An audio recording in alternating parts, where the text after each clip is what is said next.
Welcome in, Dragonfolk. My name is Alex, and today we are going to be speaking about a few of the new cards to be released in Dusk Till Dawn, the 10th set to be released in Flesh and Blood. But while all the cool kids are talking about the shifting meta in Classic Constructed and Blitz, I wanted to take it a little bit lower and talk about the changes we may see to my favorite format, Commoner.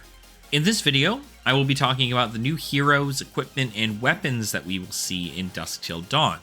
And after that, I'll be making a second video talking about my favorite action cards in Dusk Till Dawn, so make sure to keep a lookout for that.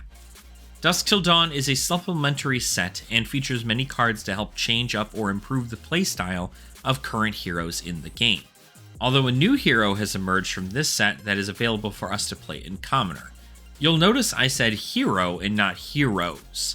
That is because unfortunately Prism, Advent of Thrones, the new Light Illusionist to grace us with her presence, is a majestic rarity hero and cannot be used in Commoner. This is fine though, because her ability to awaken a figment falls short in Commoner as well, considering all of the figments for this new hero are majestic.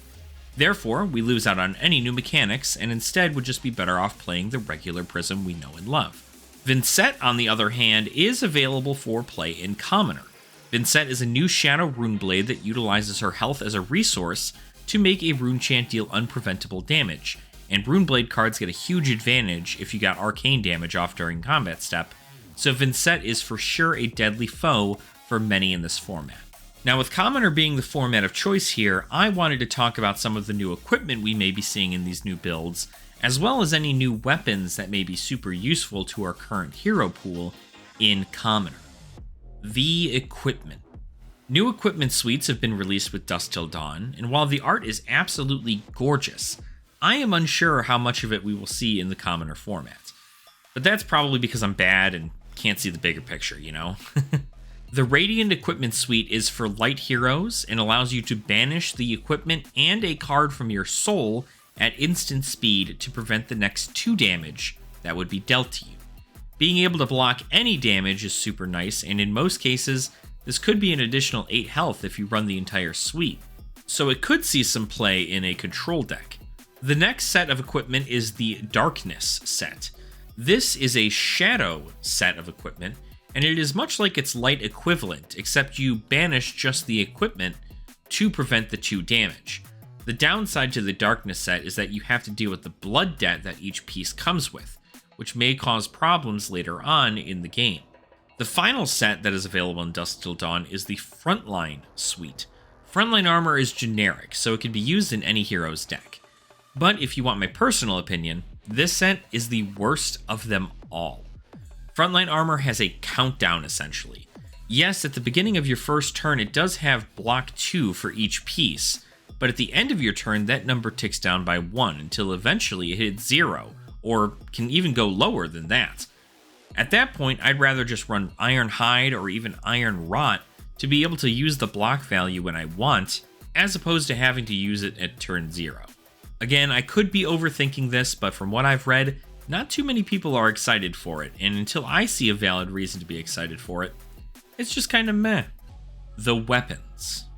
Believe it or not, every weapon that was revealed for Dusk Till Dawn is a rare weapon, which means they all can be used in Commoner. There are many new weapons, and I'm going to go over my favorite 3 here due to how I feel they're going to impact the game. Number 3, Reality Refractor. I like Reality Refractor a lot. Iris of Reality was the go-to weapon for Prism for a long time, and paying 3 for a Go-Again aura is pretty rare, considering in most cases you don't have more than 1 Spectral Shield, and all of the auras in the game are rares, so you can't even play those. Reality Refractor turns that 3 for 4 Go-Again into a 2 for 5. Losing out on the Go-Again is pretty meh, but the trade-off for extra damage is not too shabby. But I'm not even going to be using this weapon for Prism. Maybe another illusionist can use this weapon better, but the next weapon I want to discuss is much, much better for her. Number 2, Luminaris Celestial Fury.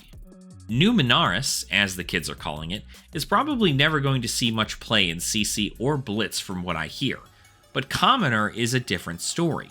Prism has always lacked a way for her cards to get Go Again in Commoner, and it leads to many builds just making her a pummel all my cards deck. But with this new weapon, Prism will be able to give a Herald go again, which means if your opponent doesn't have a popper, this can possibly be a huge swing on any turn. Not to mention possibly 2 cards into Soul, which would lead to more Spectral Shield opportunities. Moving on to our number 1 weapon, which came at a surprise to me, and I mainly put it in here for the memes, Decimator Great Axe. Decimator Great Axe is a new warrior weapon in the set and really packs a punch. The cost is fairly heavy, having to pay 3 resources for 4 attack, but the ability text is where the fun begins. Being able to reduce the amount of block value a card has simply by attacking is a great way for you to maneuver around with attack reactions and leak a bunch of damage. Now, it does only reduce the blocking power of the first card that blocks it, but this really hurts decks that focus on defensive strategies like D-React Ira or even Oldhim.